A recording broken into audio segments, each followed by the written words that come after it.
Ça commence toujours de la même façon. Elle te regarde mais pas vraiment toi. Elle regarde une idée, une image, une version idéalisée de ce que tu pourrais devenir. Tu le sens dans ses yeux, n'est-ce pas? Ce mélange de fascination et d'attente. Tu crois être vu. Mais en réalité, tu es analysé. Pesé. Évalué comme une toile blanche, prête à recevoir les couleurs de son fantasme. Mais ce chef-d'œuvre qu'elle imagine, ce n'est pas toi. Ce ne l'a jamais été. Et Carl Jung t'avait prévenu. Pas avec des mots doux de développement personnel. Non. Il t'a parlé avec la précision chirurgicale d'un homme qui a passé sa vie à explorer les ténèbres de l'âme humaine. Toute son œuvre visait à cartographier l'inconscient, cette partie de nous qui agit dans l'ombre, en silence, loin de notre conscience.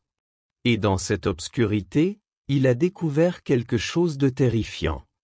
Il a découvert que les femmes ne tombent pas amoureuses des hommes. Elles tombent amoureuses de l'image d'un homme. Du rôle. Du fantasme. Et le plus inquiétant? La plupart d'entre elles ne s'en rendent même pas compte. Tu penses qu'elle te choisit. En réalité, elle choisit un personnage dans son propre film mental. Un rôle à jouer. Et le jour où tu ne corresponds plus au scénario, elle change d'acteur. Pas d'histoire. Jung appelait cela la projection de l'animus, l'image masculine inconsciente qui vit à l'intérieur de chaque femme. Quand cet animus est immature, non développé ou incontrôlé, il devient un tyran.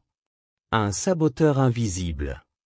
C'est lui qui pousse certaines femmes à rejeter les hommes stables, à poursuivre les hommes toxiques, à moraliser sans compassion, à dominer sans conscience. Jung ne cherchait pas à plaire. Il décrivait cette possession comme un véritable envahissement spirituel. Une femme prise dans cette dynamique ne parle plus avec sa conscience. Elle est dirigée par une figure masculine interne qu'elle n'a jamais intégrée, jamais confrontée. Et toi, l'homme, tu tombes dans le piège, parce que personne ne t'a appris à le reconnaître. Tu confonds être désiré avec être compris. Tu crois qu'elle te voit, alors qu'elle projette sur toi le rôle d'un héros qu'elle cherche depuis l'enfance. Et quand la bulle éclate, quand le masque tombe, tu es perdu. Tu te demandes ce que tu as fait de mal. La réponse? Rien. Tu as simplement cessé de jouer correctement dans sa pièce. Jung expliquait que la seule sortie de ce théâtre psychologique, c'est l'individuation. Le processus long et brutal de devenir un être entier, autonome, centré. Et voici la vérité qui dérange, la plupart des hommes ne commencent jamais ce chemin. On t'a appris à chercher la validation. À te définir par le regard d'une femme. À croire que ta valeur dépend de son affection. Tant que tu fonctionnes ainsi, tu resteras un acteur remplaçable sur une scène qui ne t'appartient pas. Individuation, ce n'est pas séduisant. Ce n'est pas glorieux. C'est violent. C'est faire face aux parties de toi que tu as enterrées, le faible, le brisé, l'insécurisé. C'est arrêter de blâmer les femmes de ne pas te voir, et commencer à te voir toi-même. Jung savait ce que beaucoup d'hommes ne comprendront jamais. On ne devient pas un homme en étant choisi. On devient un homme en se choisissant soi-même. Tu ne gagnes pas ta valeur dans son regard. Tu la construis en restant debout, seul, conscient, entier. Un homme qui a confronté son propre inconscient ne peut plus être manipulé par la projection. Il ne joue plus dans le film d'autrui. Il écrit sa propre histoire. Jung disait que la plus grande tragédie de l'homme moderne n'est pas d'être rejeté. C'est d'être prêt à se transformer en tout ce que l'on attend de lui, juste pour être accepté. Tu appelles ça de l'amour. Tu appelles ça un compromis. Mais pour Jung, c'est une trahison de soi. Et cette trahison, elle te transforme. Tu cesses d'être un homme. Tu deviens un masque. Souriant. Poli. Adapté. Malléable. Jusqu'à oublier qui tu étais avant de porter ce masque. Et les femmes le sentent. Bien plus que tu ne peux l'imaginer. Ce que tu crois être un atout, ta gentillesse, ta disponibilité, ta soumission devient précisément ce qui les fait fuir. Pourquoi? Parce que l'instinct féminin, disait Jung, n'est pas attiré par le confort. Il est attiré par le mystère. Par l'imprévisible. Par l'homme qu'elle ne peut ni définir, ni dominer. Le jour où tu te livres entièrement, sans limite, sans colonne vertébrale, tu ne deviens pas plus aimable. Tu deviens invisible. Jetable. Remplaçable. Et voilà le piège qui enferme la majorité des hommes, tu préfères être faux que seul. Tu préfères vivre dans un rôle que d'affronter le vide de ton identité. Mais Jung insistait, tant qu'un homme n'a pas fait face à cette solitude, il ne sera jamais libre. Il écrivait que l'individuation exige de mourir avant de mourir. De laisser brûler les fausses versions de toi pour qu'émerge enfin quelque chose de réel. Mais laisse-moi te dire quelque chose que personne n'ose avouer à voix haute. Le chemin de l'individuation est solitaire. D'une solitude presque terrifiante.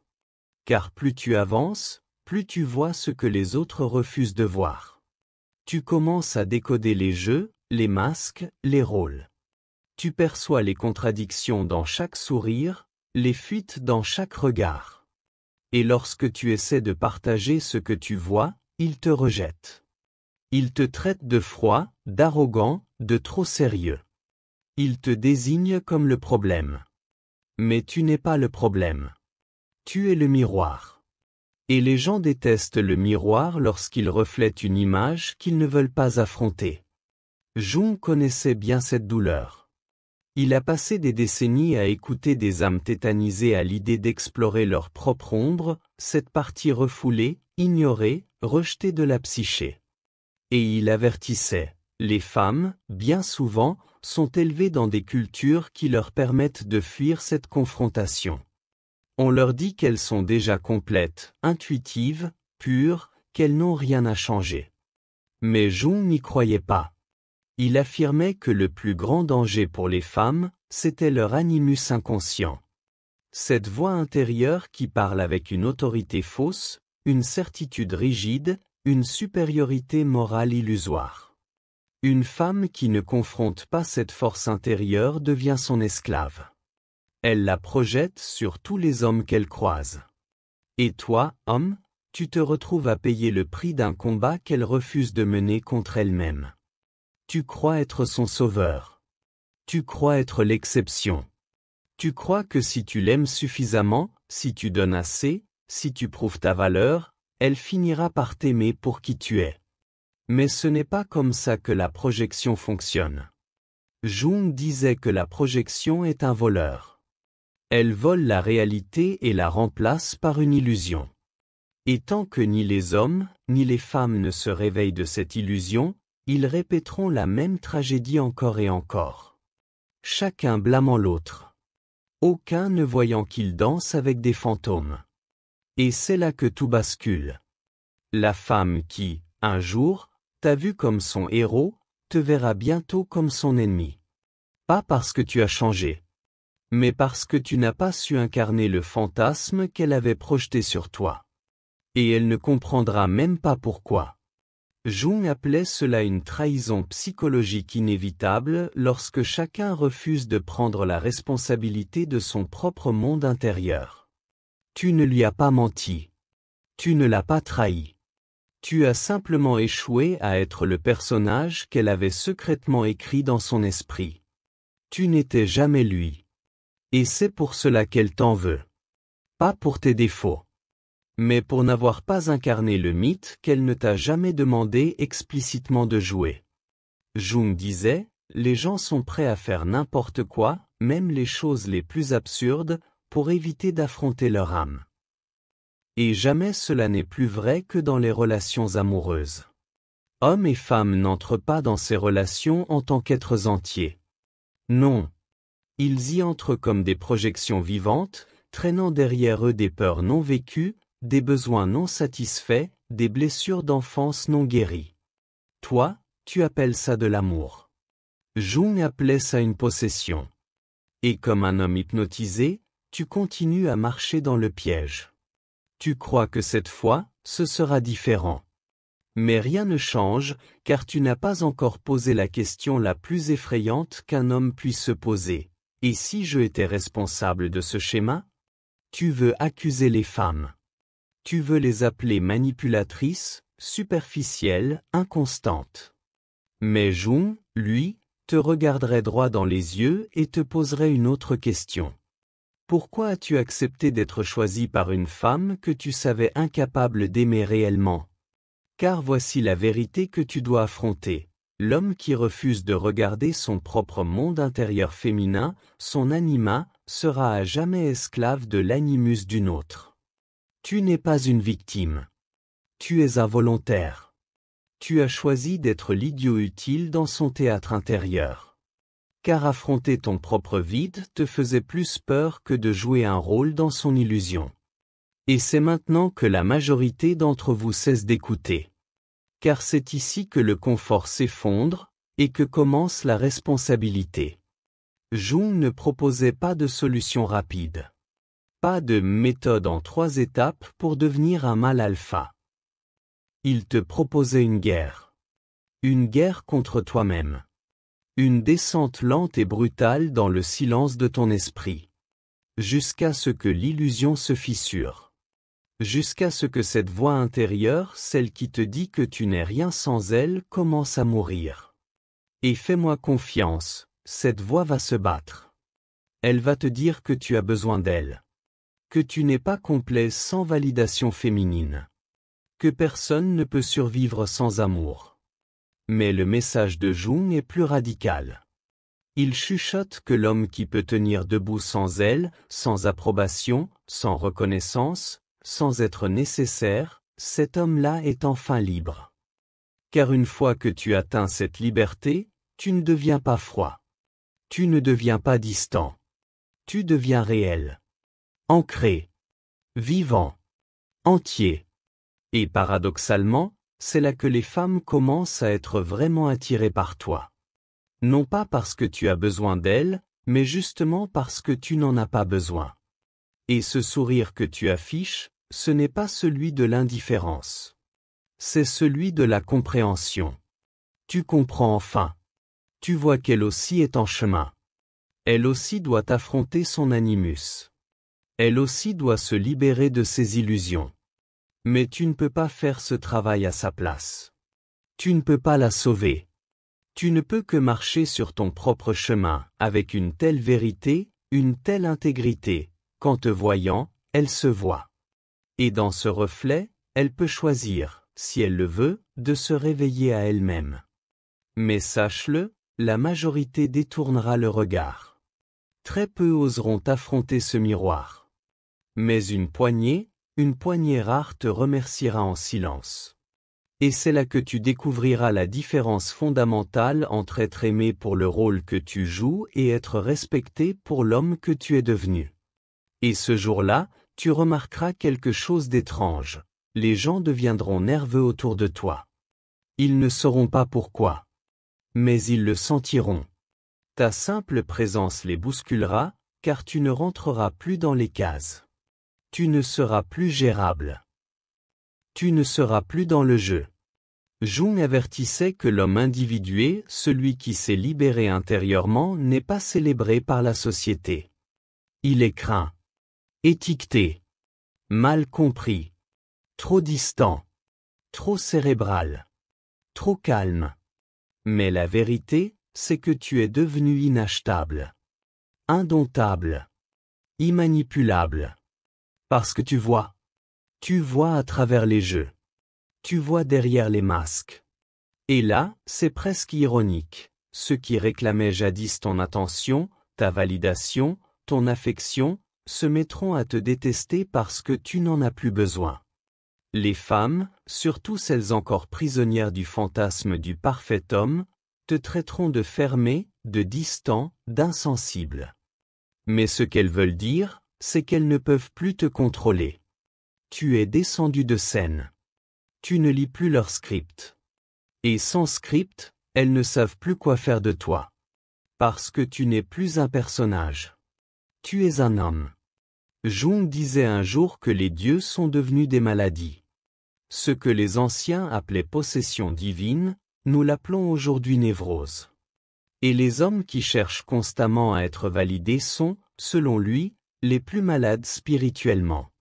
Tu crois être romantique quand tu dis « je ferai tout pour elle ». Ou encore « elle est toute ma vie ».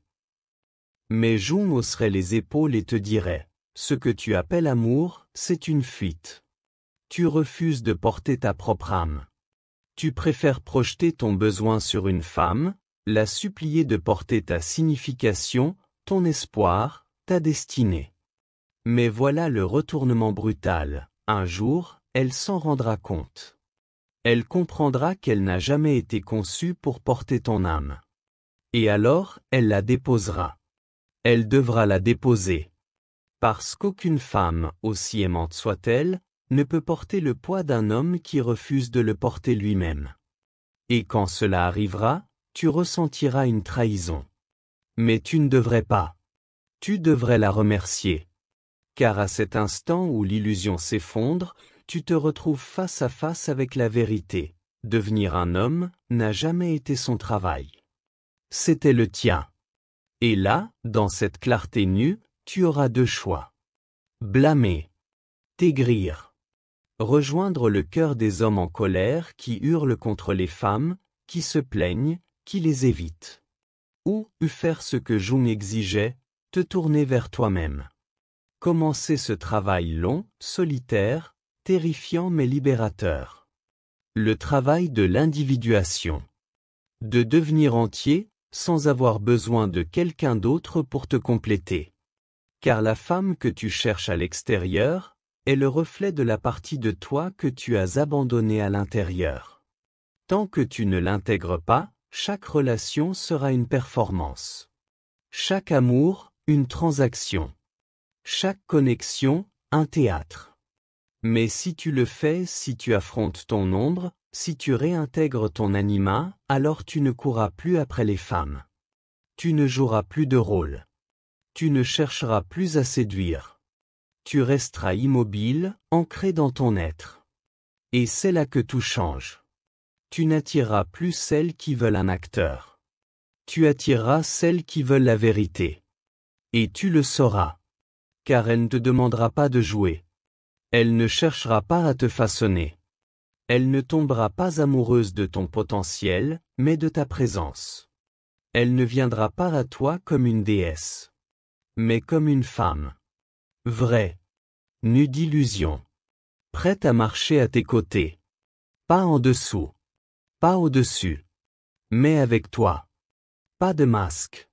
Pas de projection. Pas de jeu. Juste la vérité. Et cette vérité, Jung disait, est le plus rare et le plus dangereux des amours. Celui qui ne demande rien, mais qui offre tout. Parce qu'il ne naît pas du besoin.